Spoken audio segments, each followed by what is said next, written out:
kikyamu ekyokubiri still deported nakyo kikyamu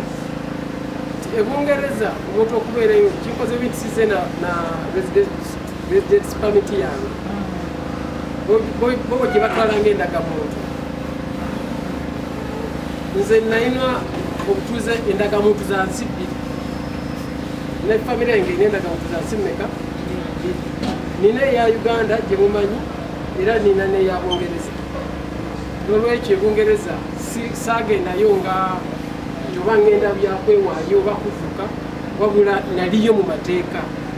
era nakati nsobola okuddayo mu mateeka era nakuddayo mu mateeka ensonga lwaki nti abaana basobola okusoma tosobola kugenda mu masomero gali nosambaana nga toli mu system ebintu ebyo bya system n'olwekyo ekyoga nti nadduka wano oba bandikotinze ogambye kyonna kyonna si kituufu banze mmanyi abantu abasinga wano mulina n'emikwano ebungereza osobola okucommunicatinga osobola okugamba inje ebungereza ani abadde amusuza nze wano nga bwensula e Uganda n'ebungereza nsula wange ne Uganda nsula wange kubanga namba gyekugambye tosobola kugamba nti gitwalire munno so yonawa naye tosobola wadde okufuna enju nga toli mu system n'ekyo ndiyo mu mateeka naye nga wano wesinga okwagala eri abato bagende bakole ebyama naye nze ndi wano Kyaddondo wenkola. So oli mutuuze Bungereza? Ndi mutuuze Bungereza naye emyaka gyange mpulira bulungi nga ndika baana bweyagalire nakikola ogambye olinayo amaka? Ninayo amaka wensula wembeera ne famire yange webeera si mapangise si ki wakagula ekyo saali kyagale kukyogera ku kamera naye amaka gyegali lwakuba eri togula ngeno bagula osasula mpola system yaffe tebakozesa nnyo cash bagiyita mortgage osasula mpola banga osasula awo wennyini kati nimu nsaba ojjewo nga tonadda ku bibuzo birala ojjewo ekintu kibadde kigambibwa nti olina emirimu wafuna ddala n'emirimu ebongereza olina emirimu gyobadde okolakola kiveewo olumu then oyongere n'ekyami mu kyagatta obadde olina emirimu mu bbanga lyobaddeyo eri waliwo emirimu gyobadde okwasaako engalo nga wafuna olwedde Beera straight obabuulire nti ebungereza ofunyeyoko ku buli mulimu abantu bagamba nti onakola kino onakola kino omuntu akulimbanga nti osobola okumala ebungereza emyezi 2 nga tokola mpozi nga tolina bikola oba tolina ezo mpapula ekikola ki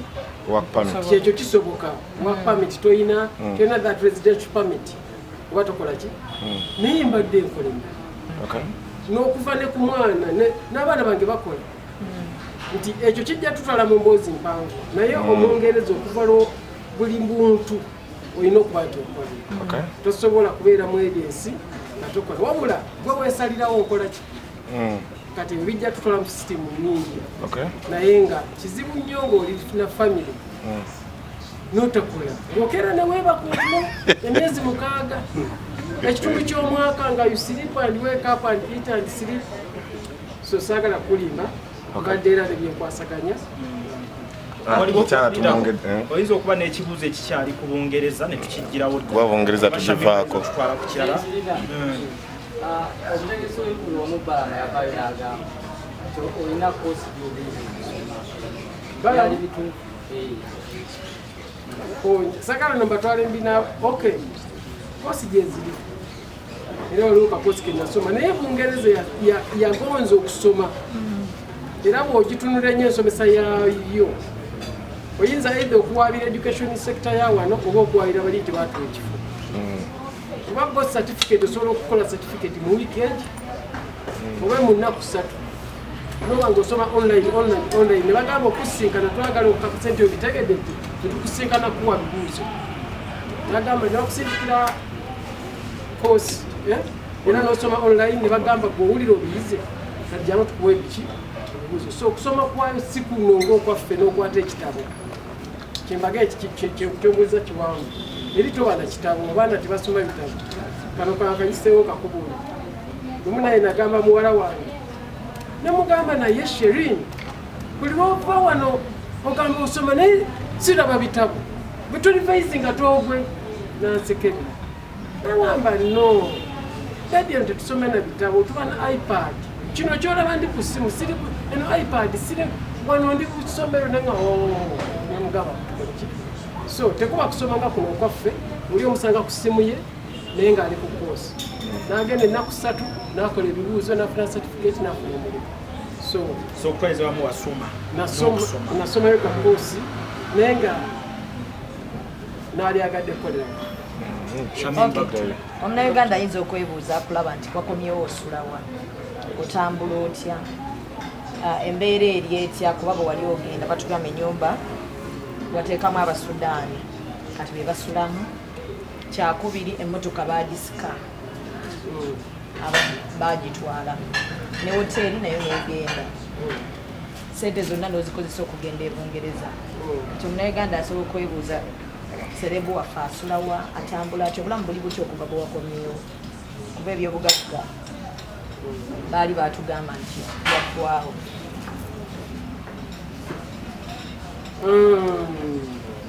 ogwono gwali mugambo gw'amaanyi ennyumba bwe nali ŋŋenda ennyumba singa ogivaamu emyezi 6 osanga n'omuddo gwakula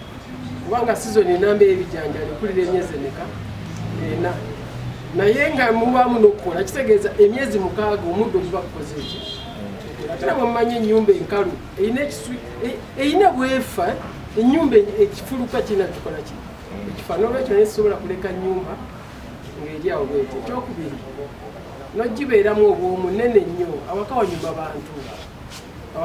bantu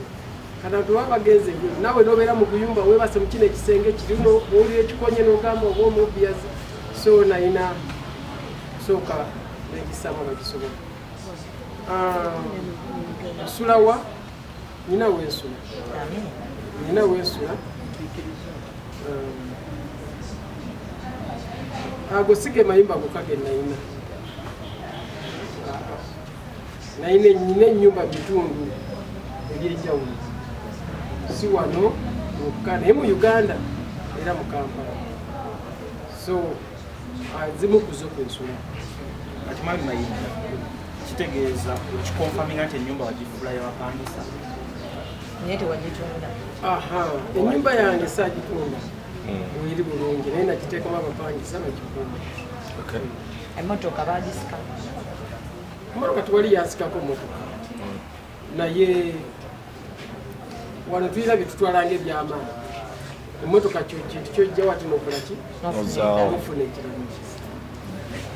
waliwo akyayogeraku ekyera tuveewaawo ayagala tuvuga tugende kuteeka ekirala mami mayinja kulekayo ayagala nnyo okweyanjula bampita menta nkola nesanyuka anka ekibuuzo kyange kiri nti oli politician oba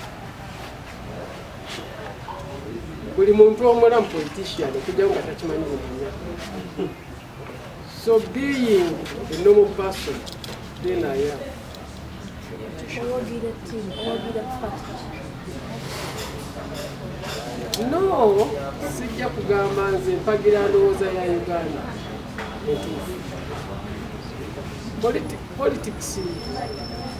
tomuyingirabo lwa kibiina wabula kwe kulaba ebyo ebikyamu ebibavudde politics n'obyogerako n'obulungi bwaki Uganda omuntu okuva lwotandika okwogera nti ndi munnansi bweti oba oyingidde political kuba ekigambo country oba state oba nation kiri political mwekitegedde tosobola kugamba nti ngenze muzikiti nesiri religious bwe lwoyatula nti ova mu nsi kitegeeza ensi bagifomingira mu layini yaki ya political buloga nti nina eddiini kitegeeza religious buloga nina ekika kitegeeza olina obuwangwa weewaawo n'olwekyo omuntu oga nti nva mu Uganda kitegeeza oli wansi wa politics waki wa Uganda ofuna bulungi so abali takimanyi nti naawe oli mu politics nga tokimanyi omuntu yenna bagamba nti siri politics aba akulimba kubanga ekigambo Uganda kyafamirwa under what politics awo eddiini kola ne tagiti You missed it?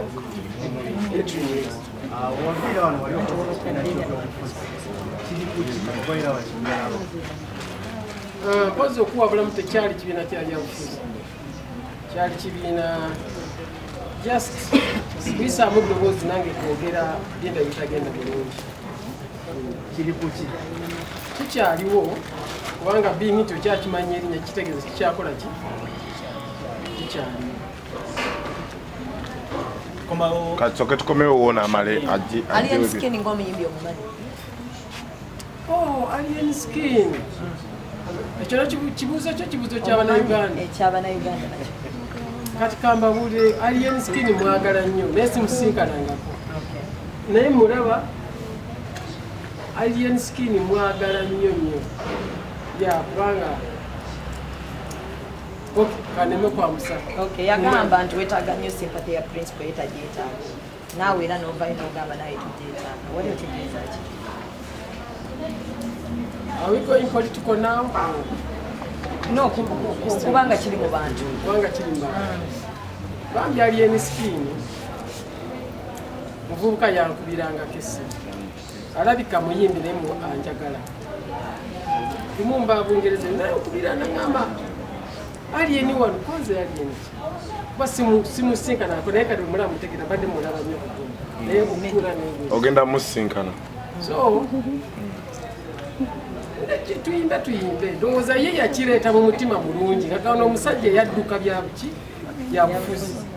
kwe kugamba nti bannaye bwekuba kugaba chansi mu giwaani mugiwe mayinja naye ng'ate ne mugamba Aliene tekyuzzeeyo munnange siina chansi gyenkola ki gyeneetaaga yakyenamuddamu. Yeah, that's how I answer. Naye nga I was replying to his suggestion. Okomyewo concert